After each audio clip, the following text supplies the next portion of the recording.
Hey guys, Erin Wester here. I'm sorry I'm about 6 minutes late, but I was going live in my upcoming Shift Shop test group. So I'm a few minutes late. I'm sorry about that.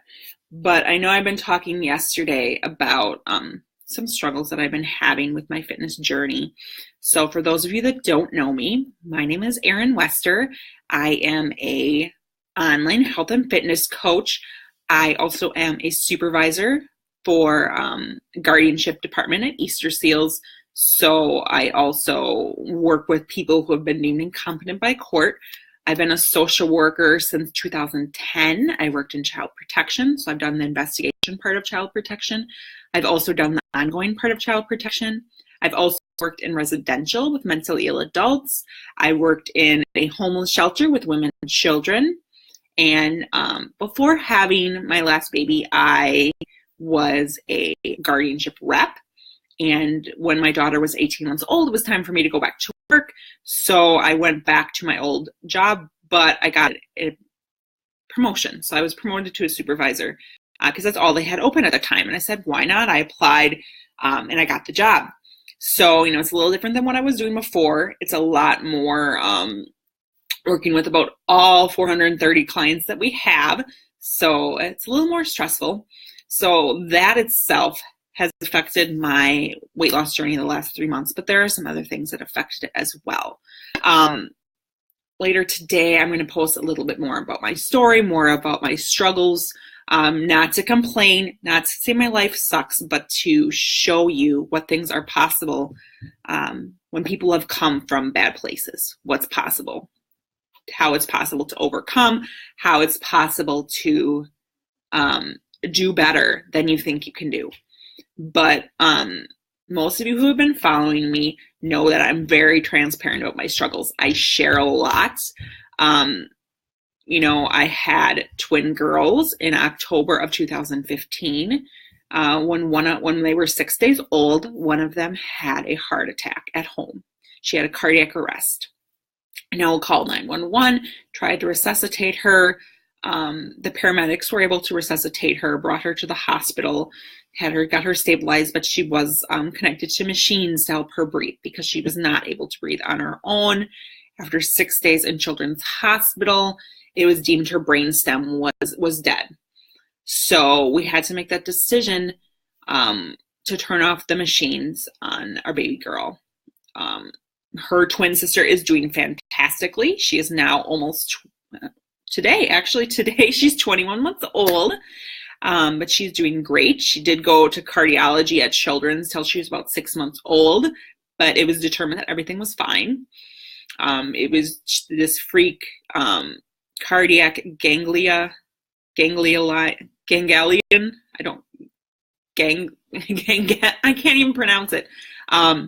But it was a very, very rare heart defect that would not have been able to be found by any tests, that there's nothing we could have done to prevent the cardiac arrest. She was just going to have a cardiac arrest at some point in her life. If we would have left her, if we wouldn't have turned the machines off, she would have been on a machine her whole life. She never would have come out of a coma. She would have still had no brain waves, and she just basically would have been left a vegetable until her body would have shut down around when she was 2. So when she was 12 days old, we turned the machine off. She went on to heaven. We had to plan a funeral for our baby girl and still be strong for other kids because we still had her sister who was 12 days old. And then our son, who at the time when all this was happening, he was 9. Now he was 10. No, at the time he was 8. Oh my gosh, he was 8. This happened almost 2 years ago. Obviously, this was November 2015. So this was almost 2 years ago now. But, she probably would have been a pretty sick kid. There was reasons, I'm sure, why God took her, why this happened. He knew we were strong enough to handle it. And, it was rough going for probably about 6 to 9 months. It was rough. And some days it's still rough, I'll be honest. And I know that has had a huge impact on my own weight loss journey, my own mental health. Obviously, I've been to therapy. I've been to therapy numerous times in my lifetime, but obviously I went to therapy. My husband went to therapy. My son went to therapy. We did that part. We took care of that part. But, I was still struggling. I gained about 65 pounds with that pregnancy, and I was already about 15, 20 pounds overweight. So I had a lot of weight to lose at that point. And when the day I went to give birth, I was 250 pounds. Today, I'm 207 pounds. It's great. I've lost 43 pounds, but it's been almost 2 years. I still have weight to lose. I'm 5'9", so if I'm in the 160s range, that's pretty good for me because I'm tall. But this past year, I lost that weight in about the first 6 to 8 months. I lost that 43 pounds. Actually, at that time, it had been about 30 pounds because I was stuck at 220 pounds. I had been stuck at 220 pounds for a year. So between May of 2016 and May of this year, I was stuck at 220.0 pounds exactly. Sometimes I would go down a few pounds, but I would instantly come back up. So, I was stuck. I didn't know what to do. I tried everything I could try. I tried the Whole30. I tried paleo. I tried portion control. I tried clean eating. I tried all these things, and it wouldn't budge for a whole year. From May to May, it did not budge. I mean, obviously, again, I said it would go up and down about a few pounds, but I was always stopped at that 220 pounds, always. And I just didn't know what to do next. And then Shalene Johnson came out with something called the Diet Beta test that I started in May 1st. Basically, it was a modified ketogenic diet. So it was high fat, low carb. So I was eating about 70% fat, 10% carb, 20% protein. That's what I was doing in May. I was like, this is crazy. How can I possibly, the dog's back there, how can I possibly lose weight with a high fat diet? Well, I'll tell you something. In the 4 weeks, actually, I think it was 3 weeks that I did that diet on the Diet Beta test, I lost 15 pounds and 10.5 inches. My first week, I lost 6 pounds and it continued to go down. Because when you're doing Diet Beta tests, you do weigh yourself every day because you are trying to determine if you're eating things that are inflammatory. So if the weight continues to go down, you're not eating inflammatory foods. If your weight creeps back up, you've eaten something that's inflammatory towards you. So it's really figuring out your own body, figure out a meal plan for you that's going to work for you. And for me, it works. High fat, low carb works. So, I'd cut out alcohol. I'd cut out sugar. I'd cut out gluten. I'd cut out dairy, except for a little cheese. I would have a little cheese every week. I was still drinking my vegan Shakeology, but I wasn't putting a ton of fruit in it. So I would have fruit maybe once a day, and it would be berries. I had cut out all grains. I had done all of these things. I cut out corn, I cut out potatoes, I cut out onions. I didn't even really have gluten-free pasta during this time because I was just cutting out all grains. But it worked, gangbusters. I lost 15 pounds. I got down to 205, great, fantastic. But then, again, life happens. I hugely struggle with emotional eating. It's just something that I struggle with. And it's always been something I struggle with since I was 13 years old. So, things got stressful, money stress, work stress, Beachbody stress. I wasn't able to go to Summit this year when I had gone the last 4 years in a row. I felt I was letting my team down. I felt I was letting myself down. Feeling all these negative thoughts come into my head. And I gained probably about 6 of those pounds back, 5-6 pounds back, because I was eating all those inflammatory foods again. I was drinking beer. I was having dessert. I was having chips. I went and had fast food. I had soda. All the things that I knew were inflammatory for me and bad for me. So I'm being honest, I worked freaking hard in May. 1 week, I didn't even work out at all, but for 2 weeks, I was solid on my workouts. I was losing crazy weight. I was feeling fantastic. My sleep was awesome. Then, life happens, but I need to stop thinking about, life's happening and I'm going to just drop everything I'm doing. I can't think that way. I have to continue to stay on track and just realize that eating this way makes me feel the best that I've felt. So, today I got on the scale and I was 207.6. So I wasn't that bad. That's just from a few days of tweaking back to no fast food, no gluten, and I even had barbecue ribs last night.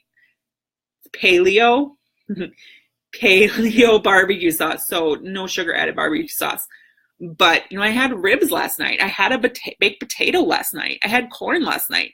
But I've been doing so well that I'm still losing weight. And, now tomorrow I'm starting Shift Shop. And, that has a set meal plan. And that meal plan does have more carbs in it. And I know that a ton of carbs don't work for me. So I'm going to cut what they say for carbs in half. And I'm going to double my healthy fat. So that is how I am going to kind of counterbalance the meal plan. Is I'm supposed to have 4 carbs in week 1. I'm going to cut it down to 2. And I'm supposed to have only 1 healthy fat. So I'm going to up it to 2. So that is kind of how I'm going to compensate for those things. But, I do, even on the keto diet, I do well on hydrate. I do well on energize. All those things I do okay on. But that's because I'm working out pretty hardcore. If I wasn't working out, obviously I wouldn't be able to have those things because they have carbs in them, let's be honest. But, we all need some carbs to live and to function and to be able to work out. That's just what we need. So, and to recover our muscles, we need some kind of carbs. This way of eating might not work for everybody, but this is personally what works for me. Certain diets will only work so long because you can be doing a diet for years. Doing fantastic and all of a sudden hit a plateau, but that's just life. So we need to mix it up. So, I mix up things. I mix up my intermittent fasting window. I mix up, doing some other kinds of fastings, intermittent in there, different kinds of fastings to just keep my body guessing. Because I'm doing the exact same thing for like a year. My body's going to figure it out and it's going to stop losing weight. That's scientific fact. You can look it up. But, I thought I was going to get really emotional because I do this to myself. I sabotage myself. I could be doing fantastic. Okay, now I'm going to cry. I could be doing fantastic. And then I will let myself eat the chips. I will go to Panda Express. I will get a Mountain Dew out of the vending machine at work, even though I know how it makes me feel. But it's like I'm doing fantastic, but I'm just going to sabotage. I used to do the same thing in relationships. You can ask my husband. I used to do the same thing in relationships. I would try to sabotage my relationships because I didn't trust anybody. So I sabotage my own journey because I don't feel that I can be successful and lose the weight, even though I know I can. Because in 2009, 2010, 2011, I lost 75 pounds. I was 160 pounds. I may not have had a six-pack because I've had 2 C-sections now, but I had like the ab lines. I had that. I didn't have love handles. My face looks good right now because I'm losing weight. I'm not where I want to be 100% yet, but I'm losing weight. The inflammation is going down because I've cut out that inflammatory foods. But inflammation is real, guys. You've got to figure out what foods cause you inflammation. Because I was seriously looking 5 months pregnant. That is how I looked from May to May. That's how I looked. I looked pregnant. Like people would guess I was pregnant and I wasn't. But that was just from the foods I was eating. And again, what's inflammatory towards me? Gluten, corn, potatoes, onions, dairy, sugar. Sugar is the worst thing. If I put that sugary creamer in my coffee the next day, I will look pregnant. But that's just me. I had been drinking my bulletproof coffee with MCT oil and a little bit of coconut milk, and I was doing fine on that. But I let myself go back to sugary creamer, guys, and it's an addiction. That sugar is addiction. It makes us have cravings. It makes us binge. It makes us do things we normally wouldn't do. So, dude, guys, inflammation is real. Addiction is real. Food addiction is real. But for me, it's the sugar. The sugar is what causes me to binge, which causes me to have inflammation, which causes me to eat. And what has sugar in it? Fruit, I eat too much fruit for real, like bananas, I can't do it. It's just, I can't. You know, I eat blueberries, I eat raspberries, I eat strawberries, I eat melon and pineapple. So like cantaloupe, watermelon, pineapple. Those are really the only fruits that I can do. Grapes, again, make me have cravings, make me binge, make me be inflamed. But that's just me. You got to figure it out for you. And the best way to figure out inflammatory foods is to cut all that stuff. So cut the sugar, cut the gluten, cut the dairy, cut the alcohol. I know, guys, it's hard. But if you have super goals, I'm going to cut out alcohol for 3 weeks. I can do that. I'm going to do it. I'm probably going to continue it for the next 4 weeks. But maybe have like 1 glass of wine as a treat in between. You know, I know how alcohol affects me. I can deal with like 1 beer and be okay. But anything more than that just makes me look pregnant, makes me feel awful, makes my joints hurt, gives me a headache, makes me tired. You know, that's just what it does for me. And to be a health and fitness coach who promotes healthy living and eating right, that just doesn't cut it. I was ashamed. I felt horrible about myself. I felt, what was I doing? I've been a health and fitness coach for 7 years. And in a year, I didn't lose any weight. I lost 30 pounds in 6 months, and then I lost nothing. How can I call myself a health and fitness coach when I can't even lose the weight myself? That changes. I will reach my goals. I will reach my goals by July 31st of next year. I am a slow weight loss person, but I think I finally found the combination of eating and workouts that works. A combination of cardio and weights works for me. Again, eating a modified ketogenic diet works for me. High fat, low carb. I still get carbs though, guys. I still get carbs from natural things like fruits, vegetables. That's where I get my carbs, not from rice, pasta, things like that, because those things just don't make me feel good. It's just, and I just got to think about how it makes me feel. And when you figure out what foods cause you inflammation, what foods make you look like you're 5 months pregnant, which foods make your joints hurt, which foods give you headaches, when you figure that out, you're not going to want to put it in your body. But I was feeling so down. I was feeling so depressed. I didn't even care what I was putting in my mouth. I just didn't care. And that's the honest to God truth. And when you don't care, that's when you don't lose the weight. It's when you're ready to just do this and be 100% in, that's when you're going to lose the weight. And, you know, that's where I'm at. I'm 100% in. I need to lose this weight for good. It makes my joints sore. It makes my knees hurt. It makes me feel horrible. Why would I want to do that when I can make myself feel good? So I guess that's kind of about where I'm at right now. Obviously, if you're just starting, like if you just haven't had the energy to start, if you felt you're not good enough to start, if you just don't know what to do, obviously portion control and clean eating is the way to go. That is the way to start, because trying to figure out those inflammatory foods, things like that, that can get more complicated. And that's something we can look at when you've hit a plateau. Like for me, I'd hit a plateau. So that's obviously something we can look at, and I can help you with that. But first, let's start in the portion control realm, because telling you exactly what you need to eat for what meals and what amounts of food you should eat, that is the easiest way to start. So again, I went a little long. This is about a 20-minute video. I didn't intend for it to be this long, but I felt it was really important to share and tell you guys about what's going on. And I think by me sharing my journey, it makes you realize that I'm not perfect, that I struggle on this journey just like you guys, but I do know how to get the results. I can lose the weight because I've lost 75 pounds before. I lost 15 pounds in 3 weeks. I know how to do this, guys. So hope everybody has a fantastic Sunday. I'm about to do me some yoga and then spend time with my family.